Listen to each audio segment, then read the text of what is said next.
Actress रेखा 66 साल की हो गई हैं। 10 अक्टूबर 1954 को मद्रास में जन्मी रेखा और अमिताभ बच्चन के अफेयर की खबरें एक समय काफी चर्चा में थी। कहा तो ये भी जाता है कि रेखा की वजह से अमिताभ और जया बच्चन की शादीशुदा जिंदगी में भूचाल आ गया था और इस रिश्ते की गांठ थोड़ी कमजोर पड़ने लगी थी। यहाँ तक कि एक फिल्म में रेखा के साथ अमिताभ का लव सीन देखकर जया बच्चन फूट फूट कर रो पड़ी थी।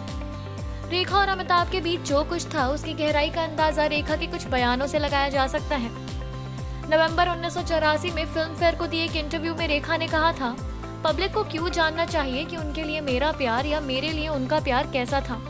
मैं उनसे प्यार करती हूँ, वो मुझसे प्यार करते हैं। बस मुझे इससे कोई फर्क नहीं पड़ता कि दूसरे क्या सोचते हैं। 2004 में सिमी ग्रेवाल के शो में बात करते हुए रेखा ने कहा था, मैं ये बात उनका घर तोड़ने के लिए नहीं कह रही हूँ। मैं ये कह सकती हूँ कि उनके होने से मुझे खुशी होती थी।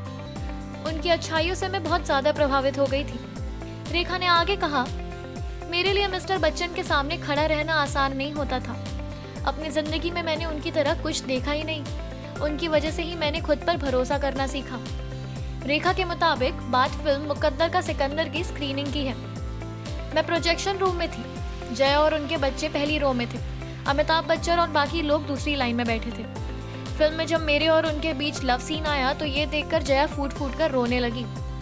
रेखा के मुताबिक इस फिल्म के बाद से ज्यादातर प्रोड्यूसर डायरेक्टर मुझसे ये कहने लगे कि जया बच्चन ने मुझे ऐसी किसी भी फिल्म में ना लेने के लिए कहा है जिसमें अमिताभ बच्चन की हीरोइन मैं रहूं।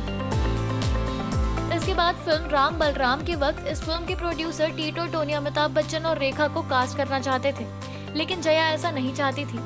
फिल्म इंडस्ट्री में उनकी अच्छी पहुंच थी और जया ने रेखा की जगह जीनत अमान को कास्ट करने के लिए प्रोड्यूसर को मना लिया था। हालांकि ये बात जब रेखा को पता चली तो उन्हें काफी बुरा लगा। उन्होंने फिल्म के डायरेक्टर विजय आनंद को अप्रोच करके कहा कि वो ये फिल्म करना चाहती हैं। इस पर डायरेक्टर ने कहा कि इसके लिए उन्हें प्रोड्यूसर को मनाना पड़ेगा। रेखा ने प्रोड्यूसर को फोन करके ऐसा ऑफर दिया कि वो मना नहीं कर पाए। वह इस फिल्म में फ्री में काम करने के लिए तैयार हो गई थी। बता दें कि अमिताभ और रेखा ने फिल्म दो अनजाने में पहली बार काम किया था। इस फिल्म में अमिताभ के साथ काम करते समय रेखा उनसे बहुत ज्यादा प्रभावित हो गई थी और उन्होंने अपनी जिंदगी में कई बदलाव कर लिए थे। नव भारत से जुड़े रहने के लिए हमारे चैनल को सब्सक्राइब करें। नित्या विश्वकर्मा, नव भारत मीडिया।